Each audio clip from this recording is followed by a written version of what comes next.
Dr. Reggie, Mr. Morpheus, corrected on the Exodus.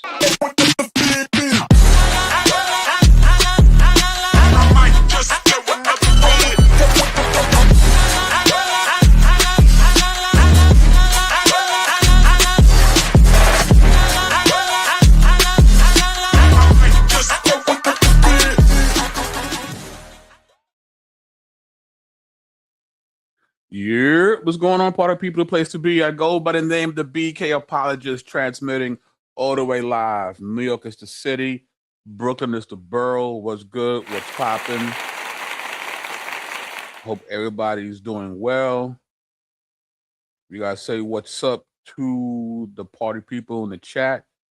We already got my main man Nick Quint. The exegesis, like Gary Coleman, came up a little short. Little dad joke apologetics right there from my good friend Nick Quint. Yeah. So if you have not yet already, please like, share, and subscribe. Tell a friend to tell a friend that's him again. We are marching forward to 5,000 subs. Trying to get that. Just a few subs away. Please check to make sure that you have subscribed, because you might think you have but have not. And also, if you have subscribed, please hit the notification bell so you know when your boy comes on. And if you like what you see from Mr. BK, you can show your appreciation via PayPal. You can throw some digital coinage my way. You can also be a monthly supporter of BK by becoming a Patreon. We get an assortment of goodies to enhance your personal Bible study. I'm also now on Substack, dropping an article every day at noon, Monday to Friday. Just look for BK Apologist on Substack. All right? So we're out here ripping and running in 2026. You know what I mean? So for those who recently discovered me, you've seen that a lot of what I do leans towards defending against a lot of false doctrine and heresies of various forms of Hebrew Israelism. Not all forms, but a lot of forms, right? But if you've been a subscriber, or you've been aware of me from the beginning, you know that my primary focus was actually the conscious community, right? And there are a lot with various components of that community. It's not a monolith, similar to Hebrew Israelism, right? There's different forms.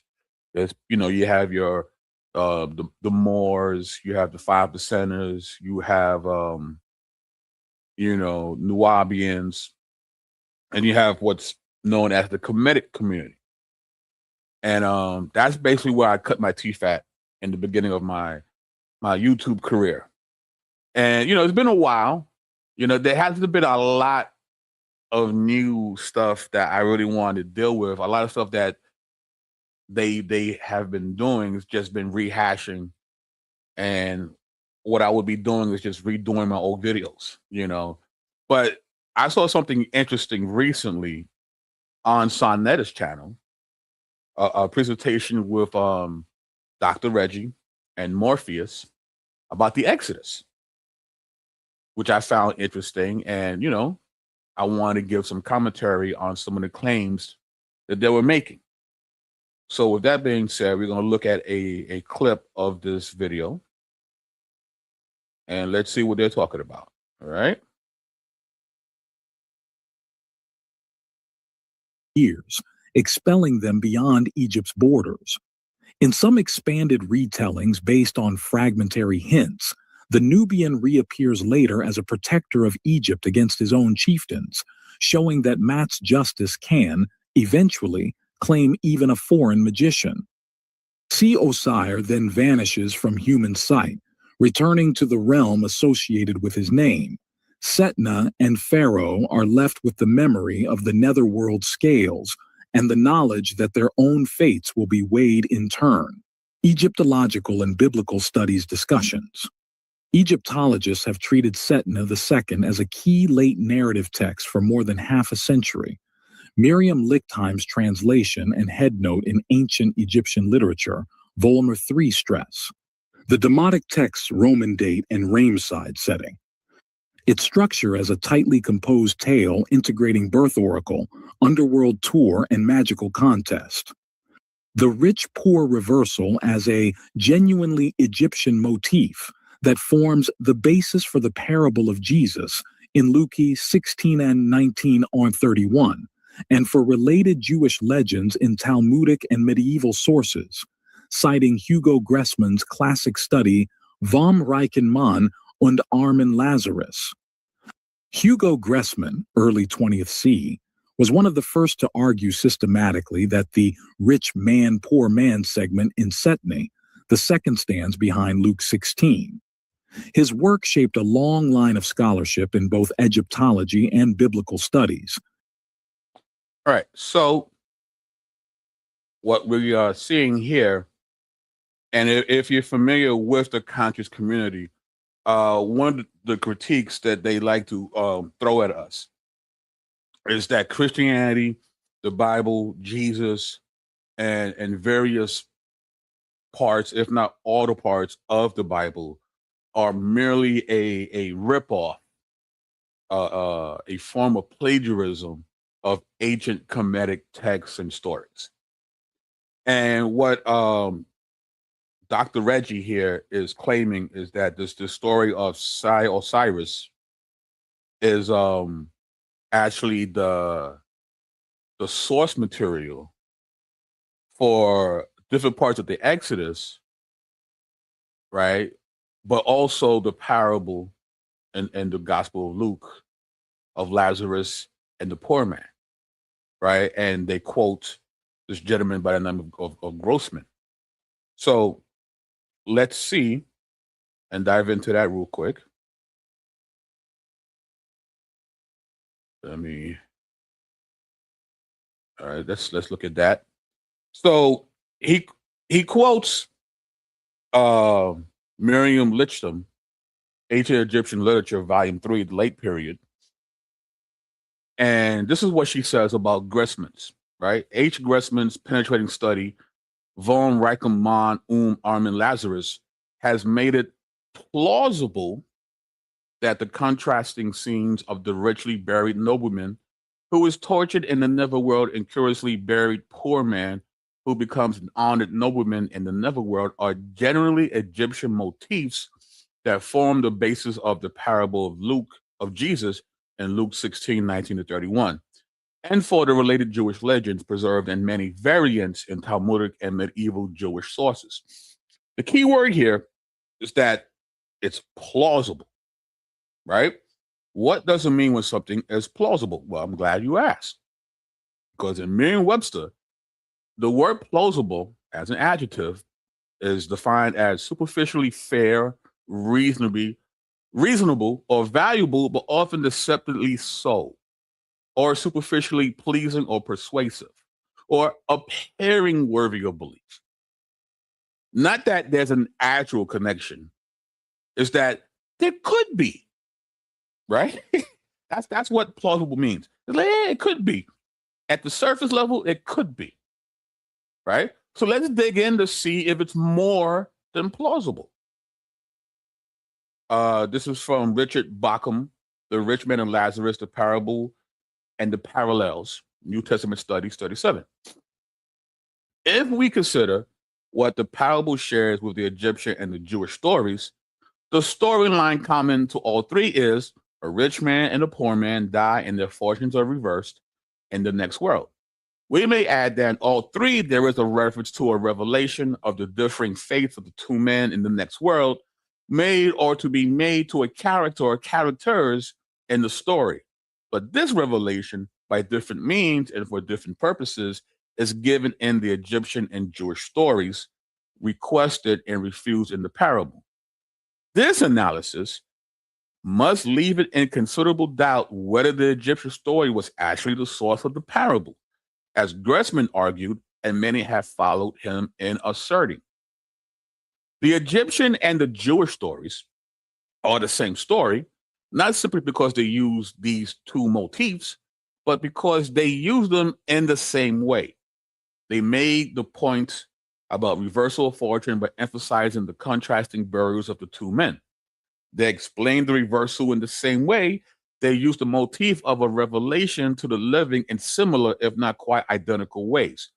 The parable, on the other hand, uses both motifs differently. It does not tell the same story. What Abraham refuses to grant the rich man brother is an apocalyptic revelation of the fate of the dead, such as see Osiris gave to Setmen or Jambres or Janus. But in that case, the parable's own account of the fate of the rich man and Lazarus is deprived of the status of such a revelation. The means of revelation, which the reader expects it to acquire as the story proceeds, are denied it. The story, in effect, deprives itself of any claim to offer an apocalyptic glimpse of the secrets of the world beyond the grave. It cannot claim eyewitness authority as a literal description of the fate of the dead. It has only the status of parable. It is part of a story told to make a point. The point is no more than the law and the prophets say, and that no more than the law and the prophets say is required. Okay? In conclusion, it may be seen that the true significance of the parable emerges when attention is given to all valuable parallels, not restricted to one, and when attention is given to the parable's differences from as well as its resemblances to the parallels. Comparison with the story of Setme and see Osiris, its Jewish derivatives, and Lucian's Cataplus shows the parable's use of the theme of reversal of fortunes to be different from theirs in highlighting the injustice of gross material inequality as such.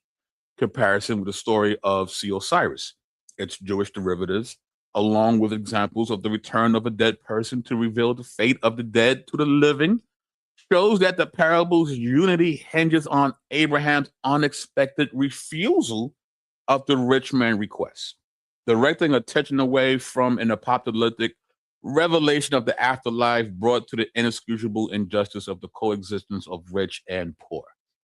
So Grossman, makes his observation, but it's a very surface one.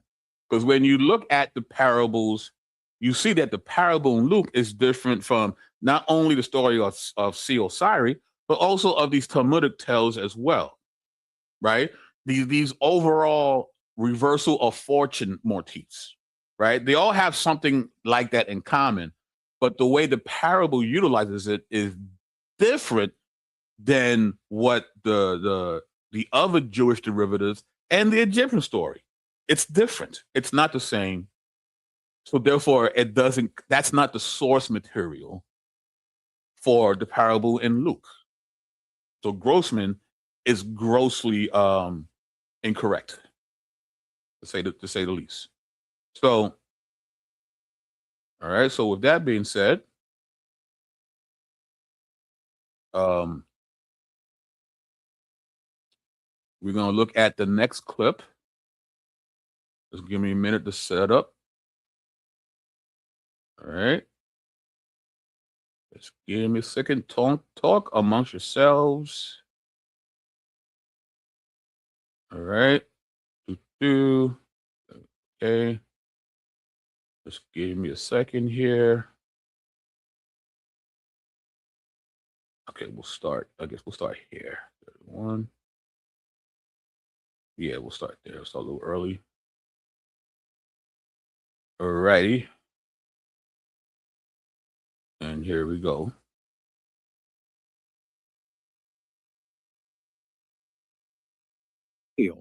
E.g., Bar Mayan in the Palestinian Talmud, and Christian preaching. On the War of the Magicians segment and Exodus resonances, James K. Hoffmeyer, Gary A. Rensburg, and others discuss Setna and related Egyptian magical narratives in the broader context of Egyptian magicians as literary foils and models for Exodus's depiction of Moses and Pharaoh's court. Rensburg's Moses the Magician explicitly brings Setna, both tales, into conversation with Exodus episodes, such as the river crossing and staff serpent contests. Egyptological work on magical practice, e.g., Robert Rittner's The Mechanics of Ancient Egyptian Magical Practice and later essays, treats Setne as a literary crystallization of ritual motifs, binding foreigners, cosmic protection of the king, manipulating darkness and water, that form the mythic background against which Exodus's signs and plagues would have been heard. All right, so the claim he's making here is that the parts of the Exodus where Moses, does battle with the Egyptian sorcerers, that is being ripped off from the story of Osiris, right? This is what he is contending, and he quotes this particular scholar in doing so, by the name of Gary A. Rensburg, and he writes this article called Moses the Magician. So let's read some of that. The second parallel appears in the late Demotic text, Setne, Kwamwas, and Seosire. This composition relates to a series of stories concerning Setne Kwamwas, son of Ramses II, high priest of Memphis, and renowned magician. While the text is late, indeed, the manuscript dates to the 1st century CE, based on the information based on the rectal. And indeed, the traditions concerning Setne Kwamwas grew over the course of time. A number of the motifs hark back to earlier Egyptian tropes. So in this article, he concedes that though we see some similar motifs, the actual composition of this story is very late, right? 1st century CE. I want you to keep that date in mind, 1st century CE. The relevant episode within the narrative actually concerns not Setne Kwamwas, but rather his son Seosire, who in fact surpasses his father in wisdom and magic. In the course of the story, an unnamed Nubian magician states the following: were it not that Amun would find fault with me, and that the Lord of Egypt might punish me, I would cast my sorceries upon Egypt, and would make the people of Egypt spend 3 days and 3 nights seeing no light, only darkness. In short, we have here another Egyptian tale centered on darkness. In fact, specifically, 3 days of darkness, in accordance with the biblical description of the 9th plague. So there's something that I think a lot of our friends in the community misunderstand when it comes to seeing maybe similar motifs in biblical stories, right? And I feel like Mr. John Walton makes a great point about this concept. This is from the Lost Word of Genesis 1. As a result, we are not looking at ancient literature to try to decide whether Israel borrowed from some of the literature that was known to them. It is to be expected that the Israelites held many concepts and perspectives in common with the rest of the ancient world. This is far different from suggesting literature was borrowed or copied. This is not even a case of Israel being influenced by the people around them. Rather, we simply recognize the common conceptual worldview that existed in ancient times. We should therefore not speak of Israel being influenced by that world. They were part of that world. So you can't steal, there's no stealing because they were there. They're part of the ancient Near East. There's some overarching themes that everyone understood because they were all from the same part of the world. So to say that they lifted something from somebody else, it's just strange when everybody's in the same place, right? So we have we smuggle in our modern legal sensibilities as if there's some sort of copyright infringement being done, as if Israel has stolen Kemet's IP and took it for themselves. You know, that's a very modern understanding that we can't retroject back into the A&E. We just can't. Elsewhere, Mr. Walton says, the text serves as sources of information for us to formulate the shape of each culture's way of thinking. In most areas, there is more similarity between Israel and its neighbors than there is between Israel and our 21st century Western world. As another example, even though today we believe in one God, the God of Israel, and therefore share with them this basic element of faith, the views of deity in the ancient world serve as the context for Israel's understanding of deity. It is true that the God of the Bible is far different from the gods of the ancient cultures, but Israel understood its God in reference to what others around them believed. So we see these common motifs, but they're being utilized not because they had no original content and they just needed to steal. No, God is making some deep theological points, but in order for these points to be understood, it has to be framed in themes that the original audience could understand. For instance, if we actually go back and look at the story of Osiris, right? It says in the course of the story, an unnamed Nubian magician states the following: were it not that Amun would find fault with me, and that the Lord of Egypt might punish me, I would cast my sorceries upon Egypt and make the people of Egypt spend 3 days and 3 nights seeing no light, only darkness. Well, when Moses comes, right, there's a difference here. There's a major difference, right? Because this magician was concerned that the Lord of Egypt might punish him. Did Moses show any concern? No. He's like, I'm here to let you know that you got to let my people go because my God says so.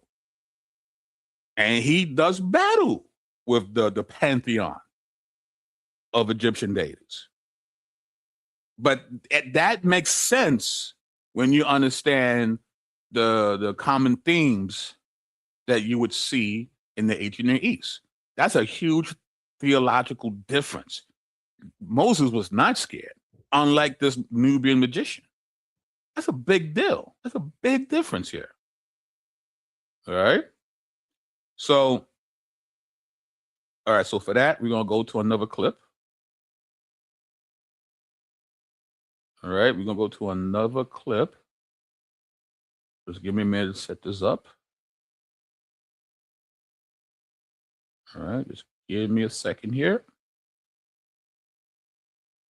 Talk amongst yourselves. Talk amongst yourselves. All right. So,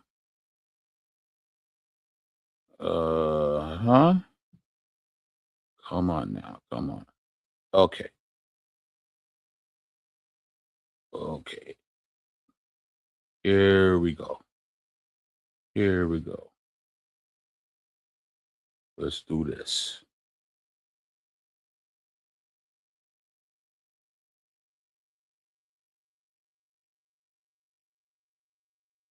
Like wind and water, the separations of water and all of that stuff in that magical battle.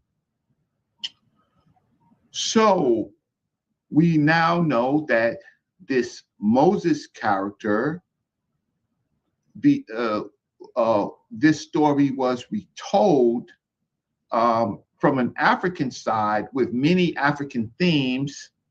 And so we at least have this in writing. What we don't have in writing until the later periods is the Moses story. So what, let me see, what can we glean from some of this? So let me just bring this up if I can, I think. Okay. So Reggie here is saying that basically the Moses story copies from Osiris. That's who Moses is being modeled from. That there was no real Moses. It's really Osiris because Moses comes later. right? This is the point that he's making here, right? So just give me a minute here. So in this paper that he shows on the screen, right, he says, words Moses does not appear until the 4th century. Taken together with these lines of evidence, deafening external silence before the late 4th century, Elephantine's non-Mosaic Judaism, lack of archaeological support, first mentions Moses in Greek historiography, literary and conceptual dependence on Greek models, and Persian imperial codification patterns suggest the thesis that the Moses character in his canonical role as a late 1st millennium BCE literary creation and his earliest clear external profile is in Greek language texts, not in Bronze Age or early Iron Age Hebrew tradition. So he's saying that Moses is late, right? We don't hear about Moses until, later on. And that it's modeled after Greek and Persian imperial codification patterns, right? So the problem with that is that, and I don't know if he forgot, I'm going to be charitable and say he forgot. We have the Dead Sea Scrolls, right? And we have different parchments, 4Q11, mid 3rd century BCE, 4Q12, early mid 2nd century BCE, and 4Q13, late 2nd century BCE. These are the earliest physical manuscripts of the Exodus. So Moses is mentioned in these manuscripts. So these are all before 1st century BCE. All right, and this is from Eugene Urick, The Dead Sea Scrolls, Origins of the Bible, Studies in Dead Sea Scrolls and Related Literature. All right, so this is prior to the date that he gives. But what date do we have for the manuscript evidence for Osiris? All right, in the British Museum, Papyrus Universal, Demotic text of the Tell of Setne, Greek text of land registers from Crocodipolis, dated to year 7 of Claudius, 46 to 7 AD, Setne Quasimet II. Okay. The writing on the papyrus dates to the second half of the 2nd century AD, during the Roman rule in Egypt. The manuscript was purchased in 1885 from the Aswan region. So Moses is first mentioned 3rd BCE. The papyrus, where we get the story from, 2nd century CE. So who's later? Who's later? And even if they were similar in date, look how the stories differ, though. Because the magician, Osiris, was concerned that he would get the god of Egypt upset. So he couldn't cast the spell that he wanted to do. Moses had no concern.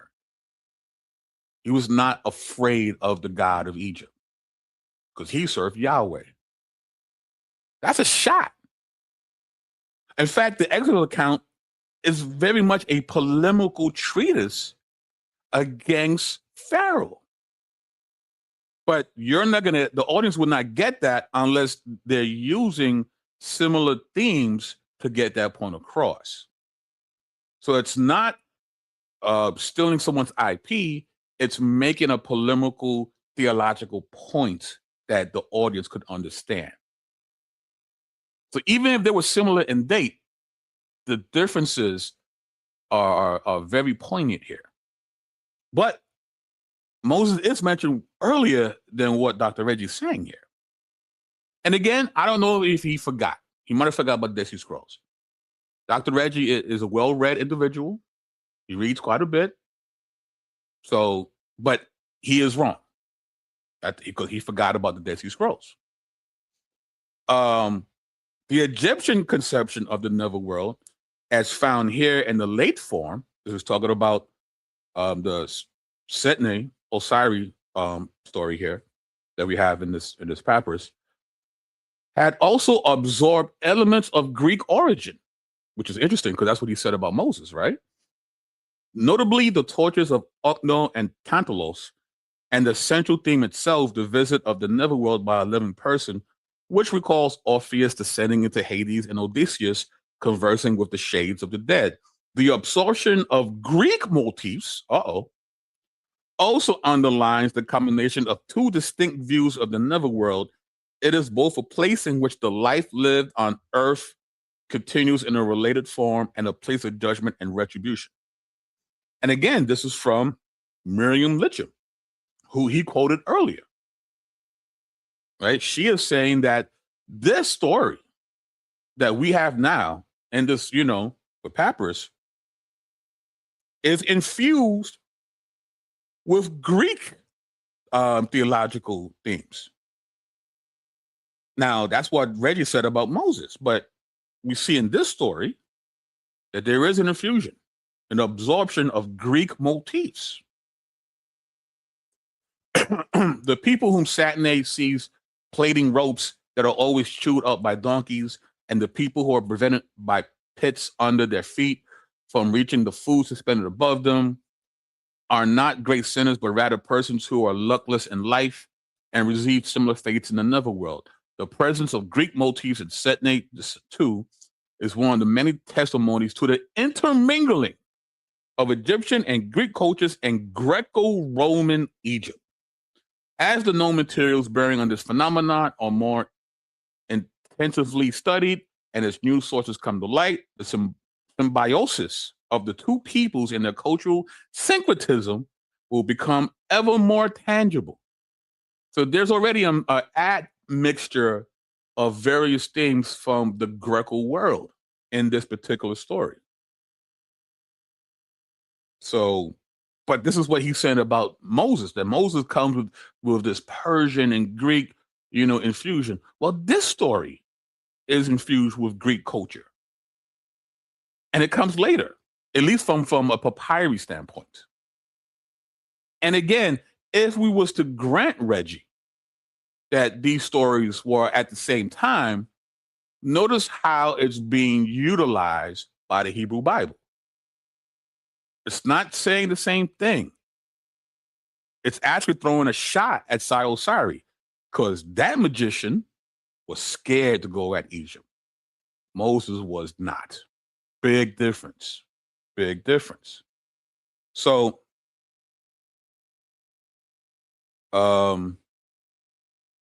let's get to the next clip. Just give me a minute. Big up to Michelle Turner. Bodega ladies representing. Definitely appreciate it. All right, let's go here. Once again, talk among yourselves. Talk amongst yourselves. There we go. Let me fast forward this a little. So this is what Reggie was doing. Right? And we want to talk a little bit about Mr. Morpheus here. Just give me a minute. Just give me a minute. All right. Come on. Okay.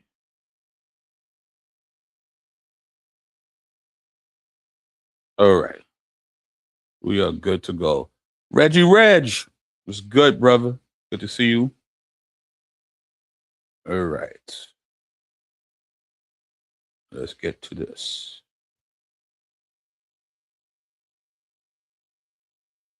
I want to ask you this question. Share my screen. Are you telling me that these 40 Biblical Archaeology Society, these 40 scholars, listen, at this conference, all these scholars are wrong?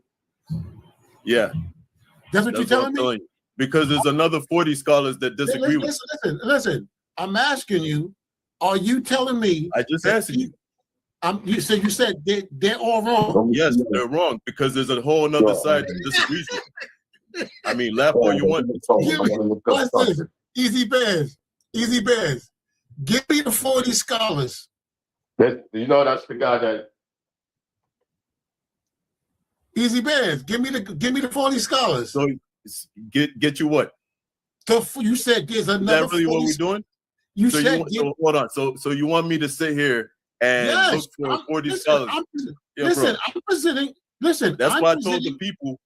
Some of the people like what you're doing, but it's smoke and mirrors. There's no substance to it. I just brought you. Hold on. I just brought you scholars, bro. I just brought you scholars that disagree with you. That disagree with those scholars. Bands, I'm presenting 40 scholars. So in order, I'm presenting scholars too. Watch it, Bands. No, you're not. No, you're not. Stop, Morpheus. What you doing, Bands, is talking. You're not bringing nothing. You have to show it up here. We don't believe you. You are a believer. So you would do anything like apostle do just to try to defend your faith and your belief. Show us. Source up or shut up, brother. You gotta show it. So hold on. Easy Bands. Can you? I don't know why y'all tripping, man. I just sourced you guys. Hold on. I just sourced. I'm gonna let you talk. So hold on. I just sourced you guys 3 scholars, right? No, listen, Easy Bands. Let's act like we playing poker. Hold on. No. Watch it. I just said here's 40. So now you gotta say, watch this. Easy Bands. Let's act like we playing poker. I said here's 40. Now you gotta say, I'll see your 40, right? I'll see your 40, right? And so now you got to present to me 40 or 50 or 60. Let's act like we playing poker. I just presented 40. Now, can you give me 40? All right, we'll stop there. So what Morpheus is speaking about is this article, and he's saying that these 40 scholars are basically agree with Morpheus and Reggie when it comes to whether or not the Exodus was an actual event. Okay. But let's look at the article and see if that's what's being said here. Okay, it says here, the Exodus sits at the heart of Israelite religion. Literature and identity and aspects of the narrative help shape traditions in Judaism, Christianity, and Islam. Yet challenging textual and archaeological evidence has led some scholars to question whether the biblical narrative reflects a single historical event, or if it should be read as Ronald Hendel wrote in Bible Review, a quote, conflation of history and memory, a mixture of historical truth and fiction, composed of authentic historical details, folklore motifs, ethnic self-fashioning, ideological claims, and narrative imagination. An international conference hosted by Khalid Too's Qualcomm Institute at UC San Diego addressed some of the most challenging issues in Exodus scholarship. According to Out of Egypt, Israel's Exodus Between Text and Memory, History and Imagination website, the conference brought together more than 40 of the world's leading archaeologists, biblical scholars, Egyptologists, historians, and geoscientists in tandem. The Qualcomm Institute staged an exhibition, X3, Exodus, Cyber Archaeology, and the Future, as an experiment in transdisciplinary research, team science, and scholarly communication using technologies developed for the Museum of the Future. So they were going to have a conference, and they're going to have 40 scholars in various disciplines to speak about the Exodus. But nowhere in this article does it say that all 40 of these scholars all say or all agree that the Exodus isn't a historical account. I'm sure there are a few that would make that claim. But to say that all 40 are going there to say that, you can't glean that from the article. You just can't. We know that there's been some questioning on the validity of the Exodus based on different archaeological and textual challenges, right? That's what the article says. So, and because of that, they had this conference with these various scholars of multiple disciplines to discuss the Exodus. But again, nowhere in the article does it say that all 40 of these guys have the same opinion on the Exodus. That's not what this is saying. Okay, so Morpheus is reading into something here that's not there. Okay, it's just not there. So, and we're going to look at one more thing here. And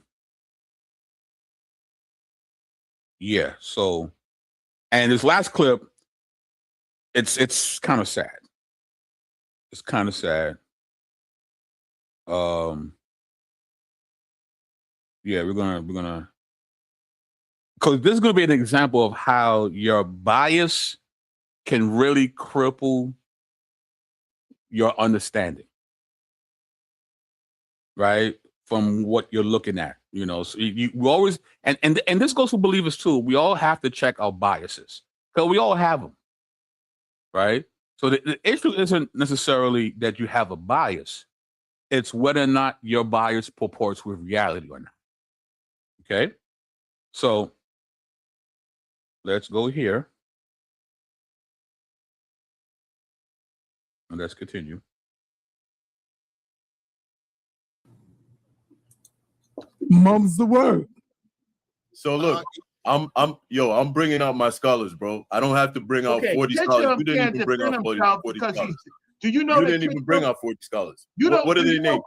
Do you know Kitchum, the scholar that you when is he still alive? I don't know. Okay, so you canceled. Is he still alive? Like, what's going on here, bro? Like, I'm supposed to know when the man if he's alive or not? Yeah, like, because you're using his work. He's That's crazy. He's outdated. That's all y'all got? That's all y'all got? Easy Bands. Yeah, I'm here. Easy Bands. Okay. I'm presenting 40 scholars. It's a simple question. Do you have 40 scholars, right, to see my 40? So right now I have yes about no, brother. It's just a no, right brother. now I have right now I only searched up like 5 of them. And where they at? Bring them up. I was reading it. Y'all stopped me. Y'all want me to go ahead.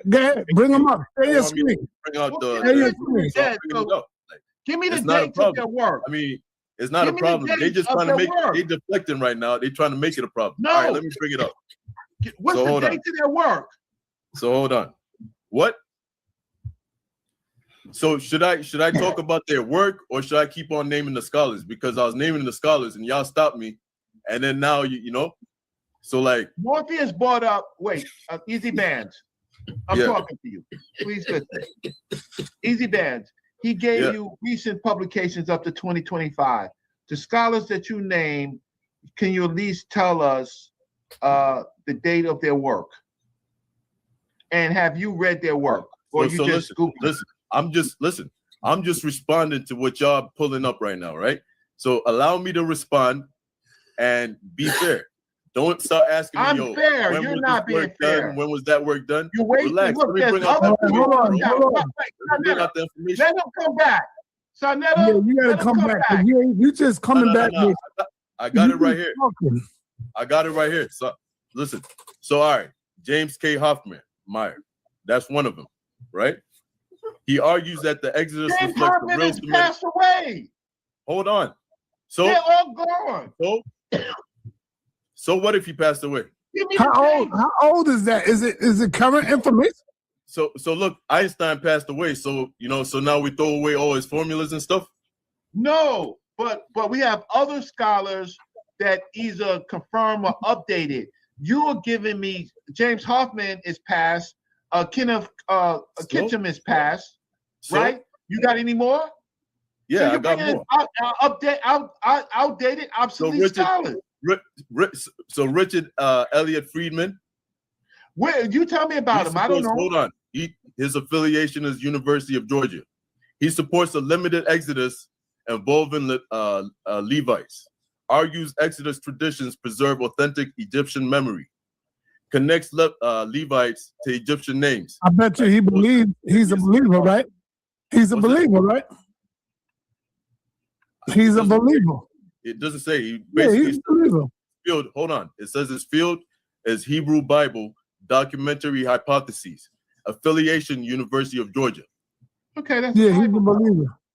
I mean, Bible Belt College. He's a scholar, bro. Have you researched him wait a outside your So Google? now, all y'all trying wait. to do is shoot down my scholars I'm bringing. Wait a minute. Hold on. Like, I got it. Hey, Ty, please look at my screen real quick. What it says about your boy, the statement I asked about your boy Hoffman, he argues there is no direct archaeological evidence. Oh, man. You are jogging, bro. Where's the bomb? You're dead.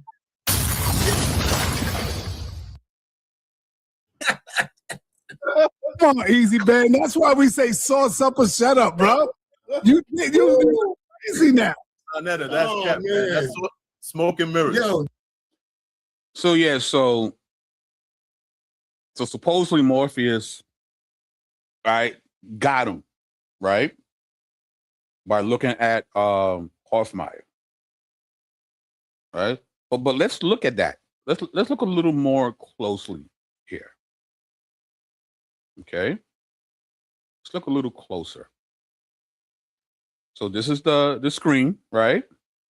This is the screen that he shows, and he quickly takes down. And there's a reason for that. So when you look at it, right, you blow it up, right? You see that it says James Hoffman. It's Hoffmeyer, right? They all mispronounce his name. It's Hoffman. So Google is asking him if he means James Hoffman says Exodus didn't happen. And then he reads from the first part of the AI overview, the statement you're referring to likely involves scholars who argue there is no direct archaeological evidence. Scholars, not Hoffmeyer, scholars, right? For the biblical Exodus as described, leading them to conclude it did not happen as a mass historical event. However, the person you may be thinking of is actually James K. Hoffmeyer, a prominent evangelical archaeologist and Egyptologist who argues the opposite. He contends that a lack of evidence is not proof of absence, and that indirect evidence can support the authenticity of the Exodus tradition, provided one looks at the correct time period, Middle or early New Kingdom rather than the 19th dynasty. Shout out to Dr. David Folk because they both agree on that timeline.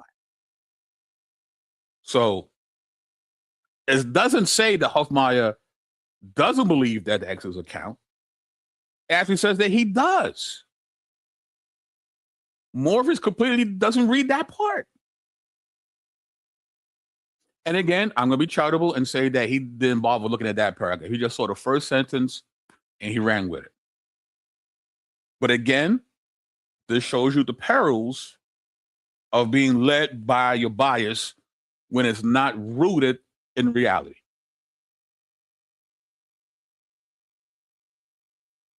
Right? And this is a lesson for everyone, including believers. Right? We could be so caught up and try to defend what we want to defend that we don't see things very clear. Right? So we don't want to do what Morpheus did here. Right? Because he was so quick to try to show homie up with Hoffmeyer.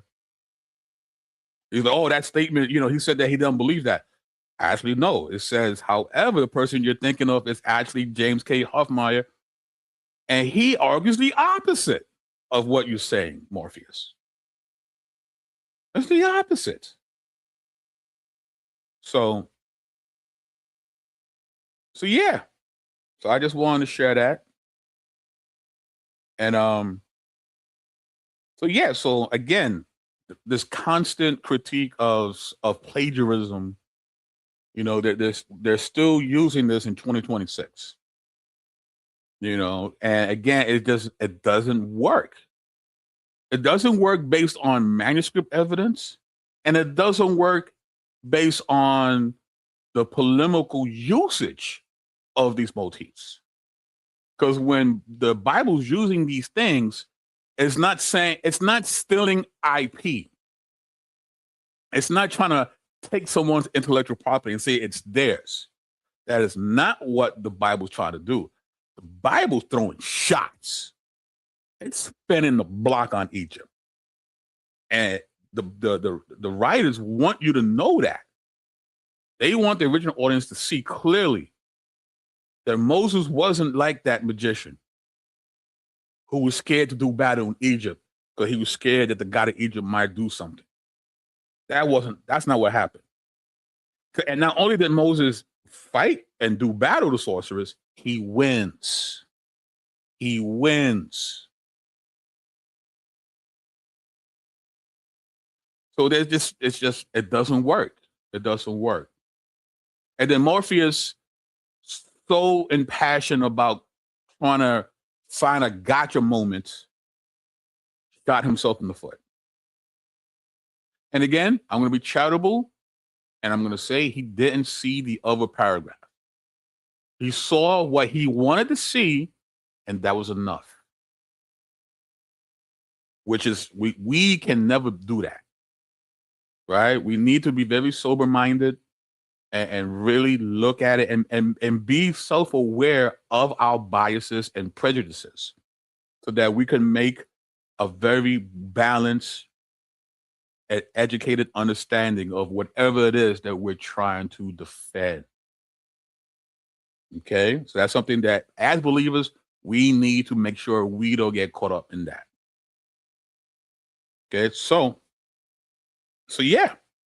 So that's what I want to share. And, there's no harm. Cause a lot of times when you critique certain people's work, they get very upset. I've never met Reggie, never met Morpheus. I'm sure they're very good people. Sit down, chop it up, have a cup of coffee with them, be more than happy to. Especially Reggie, because Reggie is from New York. I don't know if Morpheus is. You know what I mean? So I just disagree with their critiques. That's it. There's no beef, none of that. You guys know how I get down. It's like, it's never personal. It's always about the information, right? So, yeah. So that's what it is, guys. So, with that being said, man, thank you for listening. Please share this when it's done, and keep supporting your man. I'm out here defending the faith, and I hope that you're inspired. I hope that you're being equipped, and that you get excited about how you've made the right decision when you made Jesus Lord.